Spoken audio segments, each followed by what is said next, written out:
Assalamualaikum warahmatullahi wabarakatuh. Kembali bersama channel Alam ZMS, di mana karya bermanfaat untuk sesama. Di video kali ini Alam akan coba menjelaskan mengenai two stage least square atau lebih dikenal dengan 2SLS. Video ini dibuat untuk memenuhi tugas ujian tengah semester Ekonometrika yang diampu oleh Ibu Anissa Nursalam SEME. So, let's check it out. Kita mulai dari definisi. Teknik 2SLS ini merupakan teknik dalam ekonometrika yang digunakan untuk mengatasi masalah dalam endogenitas, di mana variabel independen berkorelasi dengan error term yang dapat menyebabkan estimasi yang bias atau tidak konsisten. Sebetulnya, teknik ini merupakan perpanjangan dari teknik OLS, yang mana sama-sama berkorelasi dengan endogen, namun tidak berkorelasi dengan error term untuk menghasilkan estimasi yang lebih andal. Selanjutnya adalah fungsi dari teknik 2SLS. Yang pertama tentunya untuk mengatasi endogenitas bila mana ada variabel yang tidak terukur atau terjadi kesalahan dalam pengukuran. Kemudian yang kedua adalah untuk memberikan estimasi yang lebih andal. Ini dimaksudkan apabila teman-teman misalnya sebelumnya menggunakan teknik OLS dan gagal, maka teknik 2SLS ini menjadi alternatif bagi teman-teman untuk mengatasi endogenitas itu sendiri. Kemudian yang ketiga adalah tentunya untuk mengevaluasi kebijakan ke depan. Adapun variabel yang saya gunakan kali ini adalah yang pertama, Y-nya adalah produk domestik bruto atau PDB, kemudian disusul dengan X1-nya adalah laju pertumbuhan usaha, X2-nya harga jasa, dan X3-nya adalah pengeluaran konsumsi pemerintah. Jadi kita menggunakan 4 variabel kali ini, dan secara umum variabel-variabel ini memiliki hubungan timbal balik atau korelasi yang cukup kuat karena peningkatan pengeluaran konsumsi pemerintah dapat mendorong pertumbuhan usaha dan juga meningkatkan PDB. Namun, jika harga jasa naik terlalu cepat, hal ini dapat mengurangi konsumsi dan menekan pertumbuhan ekonomi. Langsung aja kita coba perhitungannya sekarang. Iya, di hadapan teman-teman saya sudah menyajikan satu buah data yang saya kumpulkan dari tahun 2007 sampai 2014 menggunakan triwulan. Ini datanya saya dapatkan dari BPS tentunya mengenai produk domestik bruto dan juga ketiga variabel X 1, 2, 3 mengenai laju pertumbuhan usaha, harga jasa, dan pengeluaran konsumsi pemerintah.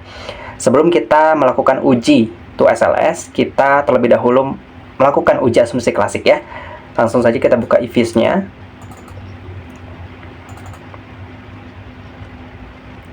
Kemudian klik Create a new IFIS workfile. Karena data saya triwulan, maka pilih quarter.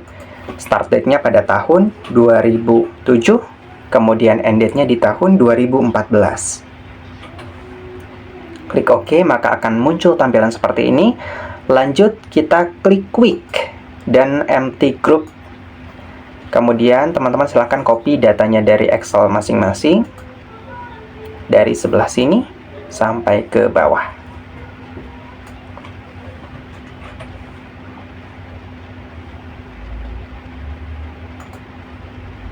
Di copy ke sini. Ya, akan muncul tampilan seperti ini. Silakan boleh diblok dulu dari bawah ke atas sekarang.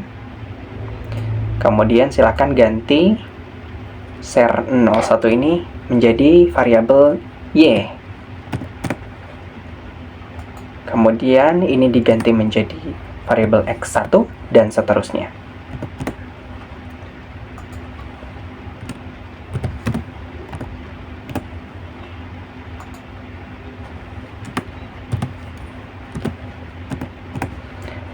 Setelah muncul tampilan seperti ini, silahkan pilih Quick lagi dan Estimate Equation.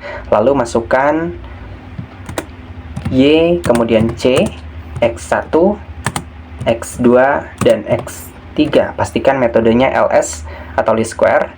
Kemudian pilih OK. Maka akan muncul tampilan seperti ini. Lalu kita mulai uji normalitas terlebih dahulu ya.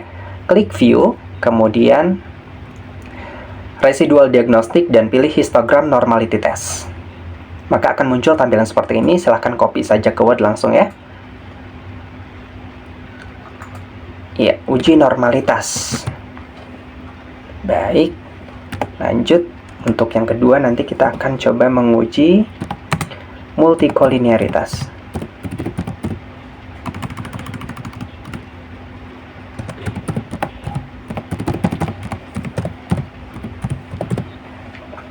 Kita kembali ke eViews. Teman-teman silahkan pilih view lagi. kemudian pilih coefficient diagnostic dan variance inflation factors. Iya, silakan di copy saja langsung. Ini adalah hasil dari uji multikolinearitas.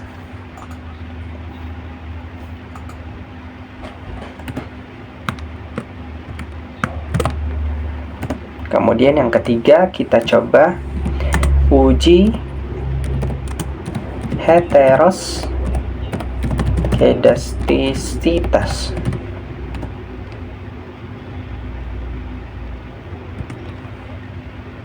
Kita kembali ke e-views. Boleh klik view lagi, kemudian residual diagnostic dan pilih heteroskedasticity test. Pilih test type yang teman-teman ingin gunakan. Saya coba pakai Glaser saja kali ini. Kemudian oke. Maka akan muncul tampilan seperti ini. Data yang diambil cukup bagian kiri atas sampai cukup daerah ini saja. Kemudian di copy ke Word masing-masing. Kemudian yang keempat adalah tes atau uji autokorelasi.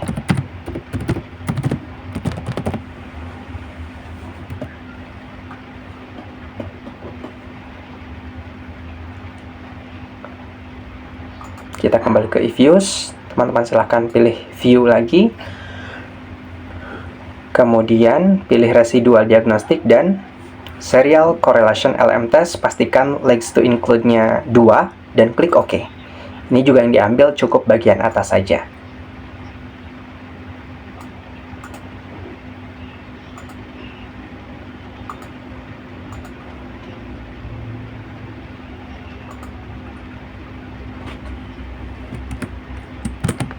Iya, kita sudah mendapatkan 4 macam uji asumsi klasik.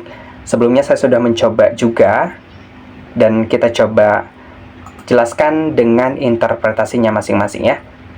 Yang pertama, uji normalitas. Diketahui, di sini kita mendapatkan nilai probability-nya sebesar 0,453, artinya sudah melebihi 0,05, maka dapat disimpulkan bahwa data terdistribusi secara normal atau dalam kata lain lolos uji normalitas. Kemudian untuk uji multikolinearitas, diketahui nilai varian inflation faktornya dari yang sudah kita uji tadi melebihi 0,08, maka dapat disimpulkan bahwa asumsi dari uji multikolinearitas sudah terpenuhi atau sudah lolos uji multikolinearitas. Kemudian yang ketiga adalah uji heteroskedastisitas.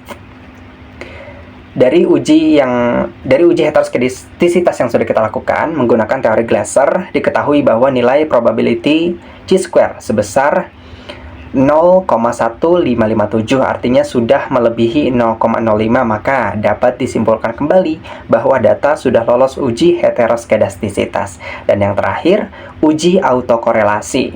Ini sayangnya karena nilai probability chi-square-nya sebesar 0,0001, artinya masih jauh lebih kecil daripada 0,05, maka dapat disimpulkan bahwa data belum lolos uji autokorelasi.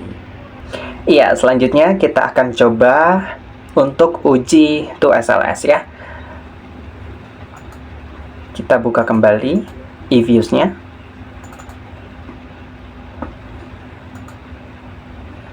Masih dengan create a new e-views work file, kemudian masih dengan data quarter.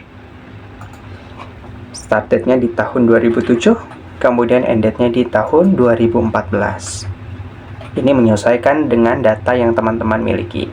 Klik OK, kemudian quick empty group. Silakan untuk copy kembali.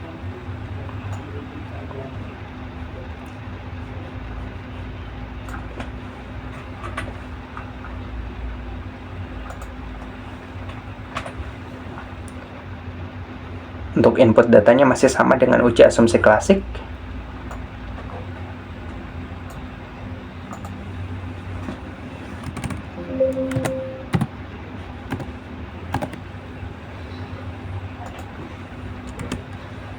Ini masih sama, diganti menjadi X1 dan seterusnya.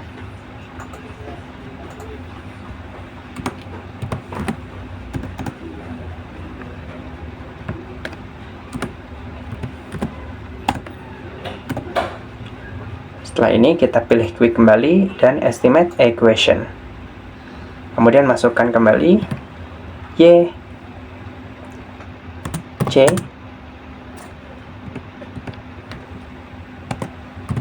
kemudian X1, X2, X3.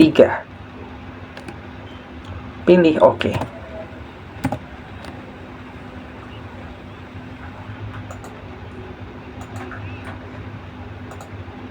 Iya, untuk variabel X3 teman-teman bisa ganti atau rename menjadi Y1. Dan variabel Y ini bisa diganti menjadi variabel Y2.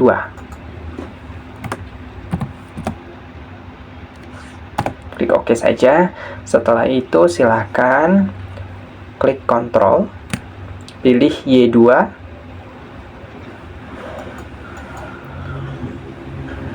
Y1 dan X1. Kemudian klik Open, klik As Equation, kemudian pilih metode toSLS. Untuk eksogen kita masukkan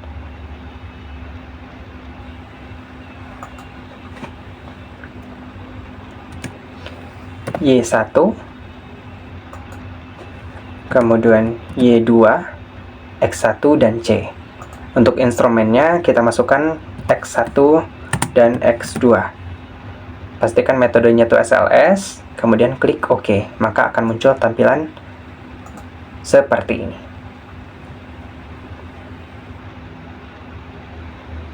Langsung saja di copy ke Word masing-masing.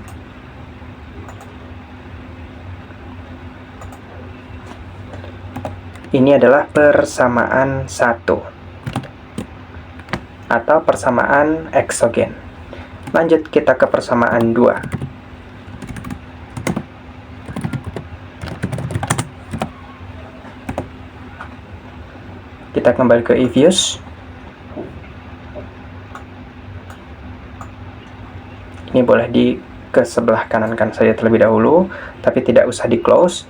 Sekarang kita pilih dengan Ctrl, klik Y2, Y1 dan X2. Kemudian pilih kanan, Open as Equation. Kemudian kita masukkan di sini Y2, Y1 dan X2, kemudian C, dan pilih metode toSLS kembali. Instrumennya kembali masukkan X1 dan juga X2.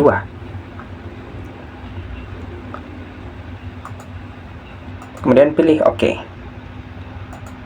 Maka akan muncul tampilan seperti ini. Ini adalah hasil dari persamaan yang kedua. Teman-teman bisa langsung copy kembali ke Word masing-masing.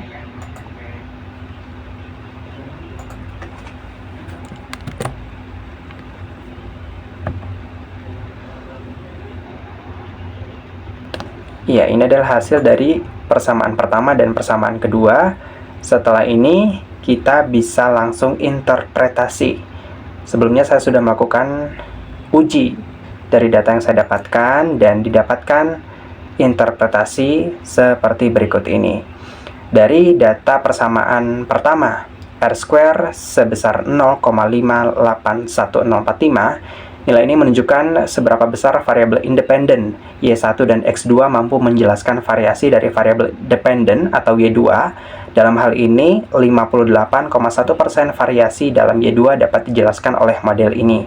Namun, dalam model toSLS, nilai R² tidak selalu dianggap sebagai indikator yang kuat, karena fokus utama dari 2SLS adalah mengatasi endogenitas daripada memaksimalkan kecocokan model. Kemudian untuk nilai uji F atau F statistik, di sini nilainya sebesar 12,35998. Nilai ini digunakan untuk menguji signifikansi keseluruhan model, yaitu apakah setidaknya satu dari koefisien variabel independen secara signifikan berbeda dari 0.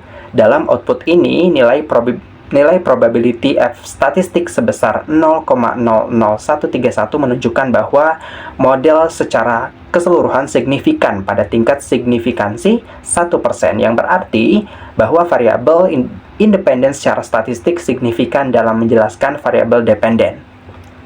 Dan yang ketiga, kita lihat nilai dari Durbin-Watson statistik, yaitu sebesar 2,15948. Statistik Durbin-Watson digunakan untuk mendeteksi adanya autokorelasi pada residual atau kesalahan dari model regresi ini.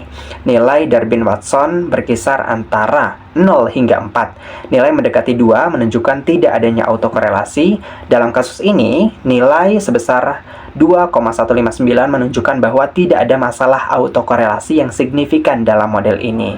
Jadi, secara keseluruhan, tampaknya ini bekerja dengan baik dan signifikan secara statistik, dan tidak ada masalah sama sekali ya teman-teman. Namun penting untuk tetap memperhatikan asumsi-asumsi lainnya dalam model regresi supaya datanya tetap valid begitu.